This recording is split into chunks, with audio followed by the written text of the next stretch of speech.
Pranati IAS online में आप सबका हार्दिक स्वागत है। मैं Kumar Utpal, Limca book of world record holder, 30 पुस्तकों के लेखक। आज मैं आप लोगों के सामने डाइजेस्टिव सिस्टम, पाचन तंत्र से संबंधित जो हमने 3 वीडियो बनाया है, ये चौथा वीडियो है जो आपको छोटी आंत आज शुरू करेंगे। छोटी आंत में कैसे पाचन होता है उन सारी चीज़ों को चर्चा करेंगे। थोड़ी सी चर्चा पीछे वाला भी चर्चा करेंगे जिससे आपको समग्र ज्ञान हो जाएगा। आइए मैं सबसे पहले छोटी आंत की जो संरचना है उस पर चर्चा कर रहे हैं। सबसे पहला ये छोटी आंत है और ये स्मॉल इंटेस्टाइन कहलाता है। यहाँ पर आप देख रहे हैं यह ग्रास नली है जिसको अंग्रेजी में ओएसोफेगस कहते हैं। यह आपको स्टोमिक है जिसको हम आमाशय कहते हैं। ये आपका जो स्टोमिक है उससे आगे की ओर बढ़ता है तो यहाँ से आपको छोटी आंत, स्टोमिक के आगे से 3 मुख्य पार्ट्स छोटी आंत के होते हैं, जो भाग होते हैं। उसमें ग्रहणी सबसे पहला स्टोमिक से स्टार्ट होता है, ग्रहणी है जिसको डियोडेनम कहते हैं। उसके बाद ये जेजुनम है और जेजुनम को हम अग्र क्षुदांत कहते हैं और क्षुदांत इलियम कहलाता है। क्षुदांत भी कहलाता है हिंदी में और इलियम भी कहलाता है, यह आप ध्यान रखेंगे।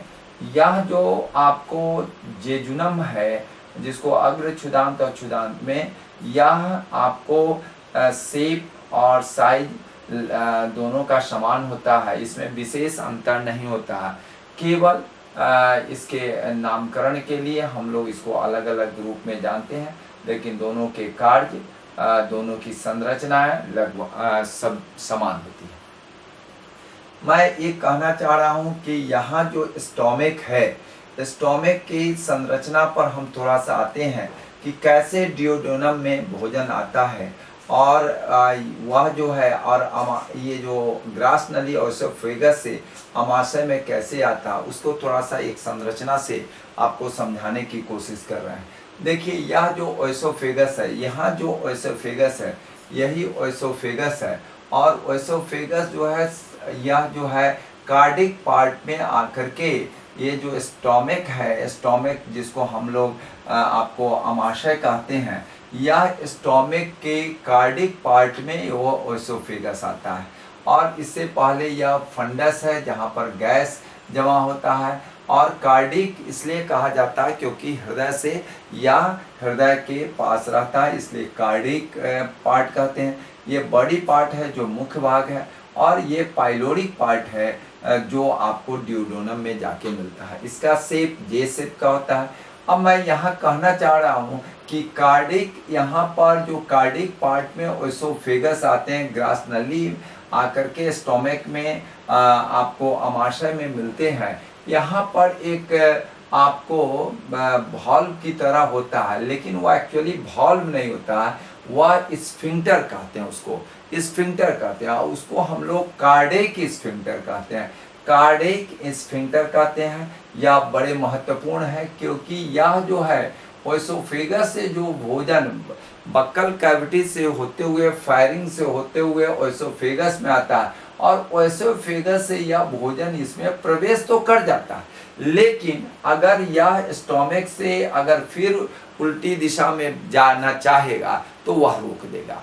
केवल भोजन को ऊपर से बक्कल कैविटी से, फायरिंग से ओएसोफेगस और ओएसोफेगस से स्टोमिक में आने के लिए यह जो है कार्डिक स्फिंक्टर काम करता है। उसी तरह से आपको हम बता रहे हैं, यह जो है स्टोमिक से जब पाचन हो जाता है तब यह आपको आगे की ओर डियोडेनम, जो आपके यहाँ पर देख रहे हैं, छोटी आंत का सबसे पहला भाग है डियोडेनम, जिसको हम लोग कहते हैं ग्रहणी कहते हैं, ग्रहण करता है, ठीक है ना। यह ग्रहणी जो है इसमें यहाँ पर पाइलोरिक आपको स्फिंक्टर होता है जो स्टोमिक से या डियोडेनम ग्रहणी में भोजन तो देता है, लेकिन वह फिर उल्टी दिशाओं में यह लौट नहीं सकता। मीन्स डियोडेनम से स्मॉल इंटेस्टाइन से स्टोमिक में नहीं आएगा।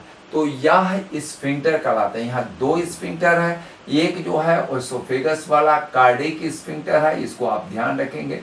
दूसरा है पाइलोरिक स्फिंक्टर है, इसको ध्यान रखेंगे। दो बहुत बहुत महत्वपूर्ण है, परीक्षाओं में इसको खूब पूछा जाता है।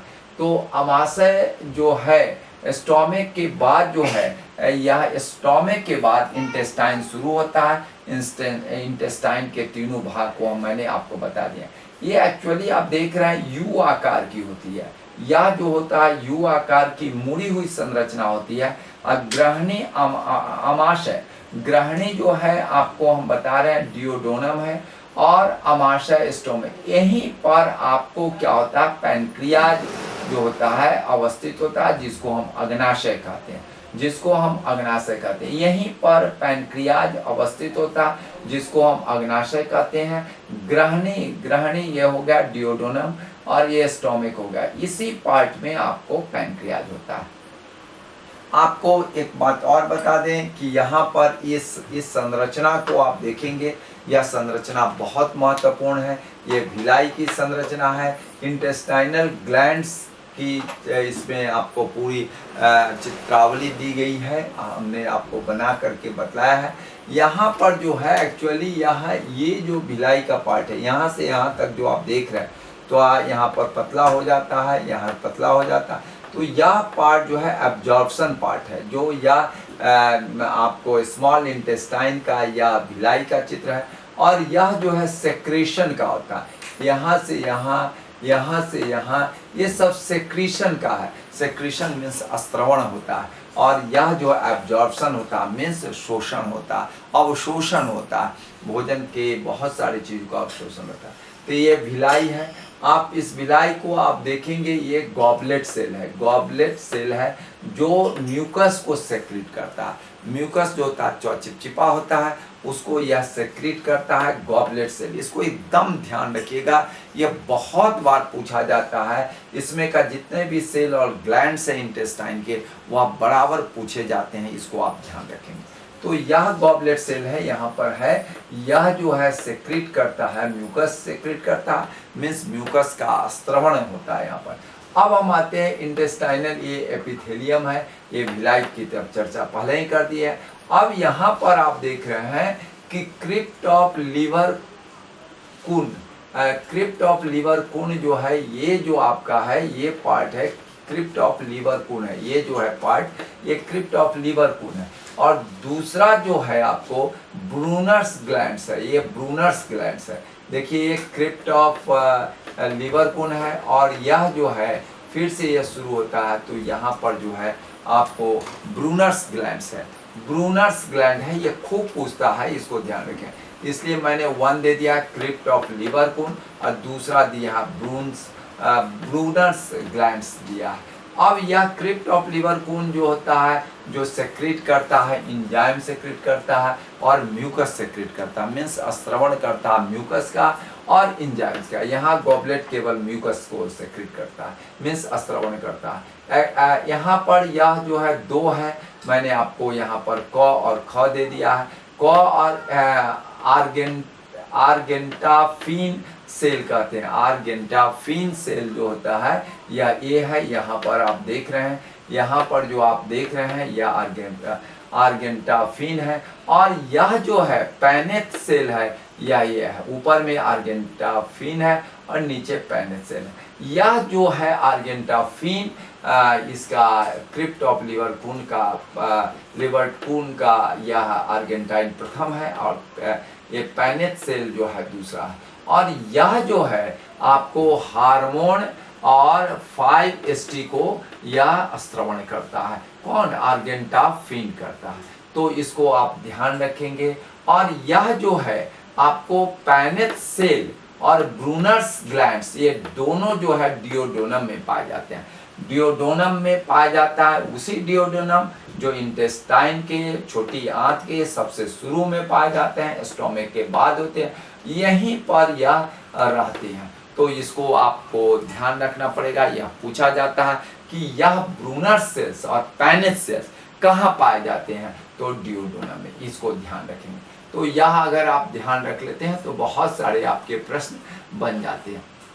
मैं थोड़ा सा और आगे आपको बढ़ रहा हूँ। ये इसके चर्चा से पहले थोड़ी सी आपको चर्चा करना चाह रहा हूँ। एक दो पॉइंट पर आपको चर्चा कर रहा हूँ। यहाँ पर आप आएंगे कि हम लोग सबसे पहले भोजन कैसे निगलते हैं, ठीक है ना। वह भोजन निकलने का क्या है, यह बराबर पूछा जाता है। और यह जो है, जैसे आप देख रहे हैं, भोजन निगलने से पूर्व की है, देखिए यह आपका बक्कल कैविटी है और यह बोलस है जो हम लोग खाते हैं, भोजन करते हैं। और वो भोजन करने के बाद जो बक्कल कैविटी में जो सलेवरी ग्लैंड से आपका जो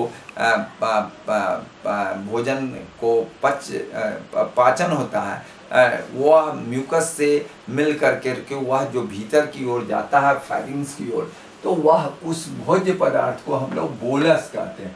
यहाँ पर टंग है, यहाँ पर आपको टंग है। अब यह देखिए आपको यहाँ से निकल रहा है हार्ड पैलेट। ये है हार्ड पैलेट में ऊपर वाला जो तालू होता है हार्ड पैलेट होता है। उस हार्ड पैलेट जो सबसे ऊपर में होता है वह हार्ड पैलेट होता है, और जो गले की तरफ होता है वह सॉफ्ट पैलेट होता है। तो शुरू में हार्ड पैलेट है, उसके बाद सॉफ्ट पैलेट है। और ये आप जान रहे हैं कि ओरल जो आपका बक्कल कैविटी है, ओरल कैविटी है, उसके सामने ओरोफैरिंग्स पाया जाता है। उसके लैरिंग्स के सामने होता है लैरिंगोफैरिंग्स होता है। और यहाँ पर एपिक, देखिए यहाँ पर आप देख रहे होंगे, यहाँ पर देख रहे हैं एपिग्लोटिस है, और यह जो है सो लैरिंग्स है। तो यह एपिग्लोटिस जो है यह लैरिंग्स को बंद कर देता है, तो इसमें नहीं आकर के भोजन ऐसे करके वह आएगा। भोजन ऐसे कर करके वह आपको इस तरह से भोजन आपका नीचे की ओर आएगा। यह भोजन का रास्ता है, यह फूड का मीन्स बोलस का रास्ता है। तो यह जो है भोजन के पहले जो ही आप भोजन करते हैं बक्कल कैविटी में, और वह सलेवरी ग्लैंड्स मिल करके वह जो भोज्य पदार्थ है थोड़ा बहुत पाचन, थोड़ा बहुत वह म्यूकस से मिल करके जो भोजन नीचे फैरिंग्स में जाता है, तो उसको हम बोलस कहते हैं। और यह बोलस जो है सो आपको क्या होता है कि यहाँ पर एक फोर्स जनरेट होता है जीभ, और इसमें यहाँ से फोर्स जनरेट होता है, धीरे निकलता है। यह निकलने का प्रोसेस है, यही बोलस यहाँ जीभ से फोर्स ही होता है, और यहाँ से आपको नीचे निकलता है। तो ये भोजन निकलते समय का मैंने चित्र बना करके समझाने की कोशिश किया, ठीक है ना। उसके बाद एक चीज और आपको बता देते हैं, बार बार पूछा जाता है परीक्षाओं में, बार बार पूछा जाता है पेरिस्टाल्सिस जो एसोफेगस में होता है। एसोफेगस की मैंने आपको बताया है ग्रास नली या फायरिंग्स के जस्ट नीचे रहता है एसोफेगस, और उसके बाद अमाशय। तो यह जो है अमाशय, यह अमाशय है, यह अमाशय है, आपको यह अमाशय है जिसको हम लोग स्टोमिक कहते हैं, इसको स्टोमिक कहते हैं। यह जो है आपको देखेंगे एसोफेगस से यहाँ पर ये रिलैक्स्ड होता है, यह मस्कुलरिस है जो रिलैक्स्ड होता है, और यह आगे चल के थोड़ा सर्कुलर मसल्स जो है कंट्रैक्ट करेगा। जो ही कंट्रैक्ट करेगा तो यह जो बोलस जो आपका फूड आइटम जो है यह जो है नीचे की ओर आएगा, और यहाँ लॉन्गिट्यूडनल मसल्स काम करता है। फिर यह जो है कंट्रैक्ट करेगा और यह फिर रिलैक्स कर करके यह नीचे आ जाता है। तो यह इसी तरह से देखिए यहाँ से यह यहाँ पर आया है, यही बोलस है जिसको हम फूड आइटम कर रहे हैं, यह इसमें आकर के स्टोमिक में है। तो यह जो प्रोसेस है, यह कंट्रैक्शन एंड रिलैक्स का जो प्रोसेस है मसल्स का, उसी के द्वारा यह जो बोलस है स्टोमिक में आता है। तो इस प्रोसेस को हम लोग कहते हैं पेरिस्टाल्सिस कहते हैं, पेरिस्टाल्सिस कहते हैं। अब हम इसको यहाँ बतलाने से बाद मैं आपको आ रहा हूँ, या आपको कि ग्लैंड्स जो आपको हैं, जो ग्लैंड्स हैं और छोटी आंत में कैसे काम करता है, उस सब की चर्चा करने से पहले थोड़ा सा इसकी संरचना मैं आपको बता दूं कि मैं बार बार कह रहा हूं कि पहले डियोडोनम है जिसको हम ग्रहणी कहते हैं, उसके बाद जेजुनम है, अग्र क्षुदांत है, और यह क्षुदांत है।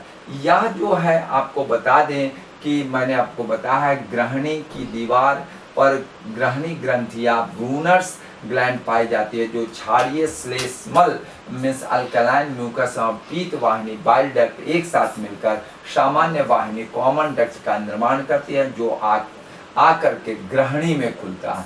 मीन्स आपको यहाँ पर डियोडोनम में आकर के खुलता है। यह ब्रूनर्स ग्लैंड जो है, जिसकी चर्चा मैंने यहाँ पर की है, यहाँ पर ब्रूनस ग्लैंड की चर्चा है, दोनों मिल करके यहाँ पर आकर मिलती है। अब हम आते हैं अमाशय से जो जठर निर्गम के दूसरी ओर से क्षुदांत इलियम की ओर, ये इलियम है, इलियम की ओर प्रारंभ होता है, जिसका 10 से 12 इंच का अर्धवृत्ताकार मुड़ा हुआ, अर्धवृत्ताकार आप देख रहे हैं, अर्धवृत्ताकार मुड़ा हुआ भाग ग्रहणी होता है, जिसका 10 से 12 इंच का अर्धवृत्ताकार मुड़ा हुआ भाग ग्रहणी डियोडोनम होता है। यह अर्धवृत्ताकार भाग क्या है? ग्रहणी होता है। इसके मोर के भीतर अग्नाशय ग्रंथि का सिर रहता है। अग्नाशय का इसमें आपका सिर रहता है। आपको कई बार हमने चर्चा किया, अग्नाशय मीन्स पैनक्रियाज की, जिसकी चर्चा अभी हमने बतलाया है। इसके मोर के भीतर अग्नाशय ग्रंथि का सिर होता है। इसका पहला अनुप्रस्थ भाग पित्ताशय के पीछे रहता है। यह जो है इसके पित्ताशय के पीछे रहता है, और यह जो है दूसरा भाग जो है नीचे की ओर जाता है, और इसी भाग में पित्त वाहिनी और अग्नाशय वाहिनी पैनक्रेटिक डक्ट नलिकाएं एक ही छिद्र द्वारा इसमें खुलती है। यही चीज है, पैनक्रेटिक डक्ट हो या आपको जो हम बतला रहे हैं पित्त वाहिनी हो या अग्नाशय वाहिनी हो, या दोनों एक जगह मिलती है। अब हम आते हैं तीसरा भाग, फिर महाधमनी महाशिरा के सामने भीतर एवं पुष्टवंश की ओर मुड़ता है, और चौथा भाग दूसरे कोटि कशेरुक तथा ऊपर चढ़ जाता है, जहां अग्र क्षुदांत जेजुनम के साथ मिलकर ग्रहणी क्षुदांत मोड़ डियोडेनो जेजुनल फ्लैक्सर बनाता है। क्षुदांत इलियम जो त्रिकांत्री कपाटिका इलियोशिकल भाल्व द्वारा क्षुदांत की अधनाल सिकम नामक प्रथम भाग में यह खुलता है। शिकम जो होता है आपको यहाँ पर जो आपका रहता है, खास करके लार्ज इंटेस्टाइन में, उसमें जाके खुलता है। क्षुदांत की सूक्ष्म रचना अमाशय के समान होती है। क्षुदांत का मतलब हो गया इलियम होता है, वह अमाशय की तरह ही होती है। सबसे भीतर श्लेष्मल स्तर होता है, जिसकी मात्रा अत्यधिक बने होते हैं। यह आपको भिलाई है, जिसका मुख्य कार्य पाचित आहार रस का अवशोषण करता है। मैं आपको कई बार आपको बतलाया है कि यह जो भिलाई है, यह एब्जॉर्प्शन का काम करता है। यहाँ पर मैंने आपको बताया कि यह एब्जॉर्प्शन का काम करता है, इसको आप ध्यान रखें। उसके बाद मैं आ रहा हूँ कि यह जो है छोटी आंत में ही पचे हुए भोजन का अवशोषण होता है। जितनी भी चीज़ों का भोजन का अवशोषण होता है यहीं पर होता है। और एक वयस्क मनुष्य में इसकी लंबाई जो है 6 और लगभग 2.5 सेंटीमीटर होती है, जो आहार नाल का सबसे लंबा हिस्सा होता है। मैं आप लोगों से यही कहूँगा कि मैं और आगे बड़ी आंत जो लार्ज इंटेस्टाइन है और इससे संबंधित और आगे वीडियो बनाऊंगा। 6 से 7 वीडियो मैं इस पर डाइजेस्टिव सिस्टम पर दे रहा हूं। आप लोग ज़रूर ही सब्सक्राइब करेंगे, शेयर करेंगे, और हमारे जो चैनल है उसको अगर सब्सक्राइब नहीं किए हैं तो सब्सक्राइब करेंगे, सब्सक्राइब कर लिए तो शेयर करेंगे। जय हिंद, जय भारत।